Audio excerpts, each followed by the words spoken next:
முதலாம் பரிசோதனை கேத்தோட் கதிர்களின் இயல்புகளை செய்து காட்டல். இந்த பரிசோதனையின் மூலம் கேத்தோட் கதிர் குழாயினை செயற்படுத்துவதற்கான மின்சுற்று ஒன்றின் கூறுகளை அடையாளம் காணுவதற்கு அவசியமான திறன்கள் மற்றும் அறிவினை பெற்றுக்கொள்ளலாம். அதேபோல கேத்தோட் கதிர்களின் இயல்புகளை அவதானிக்கவும் விளக்கவும் முடியும். சர் வில்லியம் க்ரூக்ஸ் கண்டுபிடித்த இந்த கருவி கேத்தோட் கதிர் குழாய் அல்லது க்ரூக்ஸ் குழாய் என்று அழைக்கப்படும்.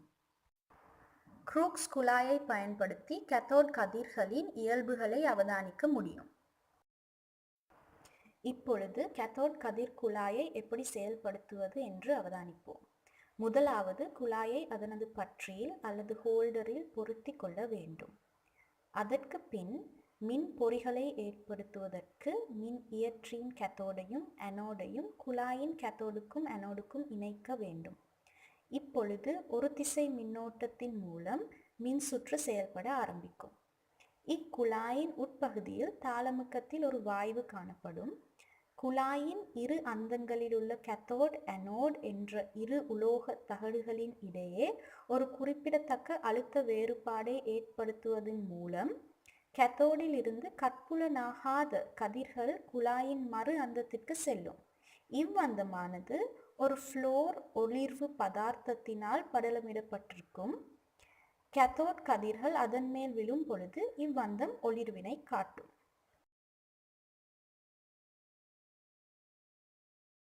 இப்பொழுது நாம் கேத்தோட் கதிர்களின் இயல்புகளை அவதானிப்போம். கேத்தோட் கதிர்கள் நேர்கோட்டில் செல்கின்றன. இங்கு காணப்படுகின்றபடி உலோக சிலுவை போன்ற ஒரு ஒளிபுகவிடா பொருள் ஒன்றை மின்னிறக்க குழாயில் வைக்கும் பொழுது கேத்தோடுக்கு எதிர்ப்புறத்தில் அந்த பொருளின் நிழலை அவதானிக்கலாம். நிழல் கேத்தோடுக்கு எதிர்ப்புறத்தில் தென்படுவதால் இந்த கதிர்கள் கேத்தோடிலிருந்து புறப்படுகின்றதாக நாம் அறிந்து கொள்ளலாம்.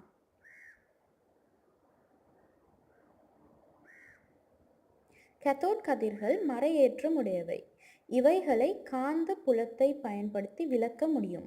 எல்லா மறையேற்ற பொருட்களைப் போலவே கேத்தோட் கதிர்களின் விளக்குதலும் காந்த புலத்திற்கு செங்குத்தாக ஏற்படுகின்றபடியால் கேத்தோட் கதிர்கள் மறையேற்றமுடையவை என நாம் முடிவெடுக்கலாம்.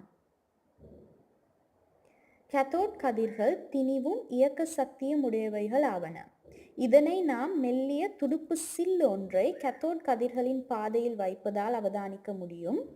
கதிர்களின் உந்துதலின் ஊடாக துடுப்பு சில்லுகளின் தகடுகள் சுழலும். ஆனால் இங்கு ஒரு சந்தேகம் உண்டு. குழாய் வெப்பமடைவதனூடாகவும் இது ஏற்படக்கூடும். கேத்தோட் கதிர்களின் இயல்பானது மின்னிறக்க குழாயில் ஏற்படும் வாயுவிலோ கேத்தோட் பதார்த்தத்திலோ தங்கியிருப்பதில்லை. வெவ்வேறு வாயுகளிலிருந்து பெற்றுக்கொள்ளும் கேத்தோட் துணிக்கைகளின் ஏற்றத்திற்கும் திணிவிற்கும் இடையிலான விகிதம் ஒரே அளவாகும்.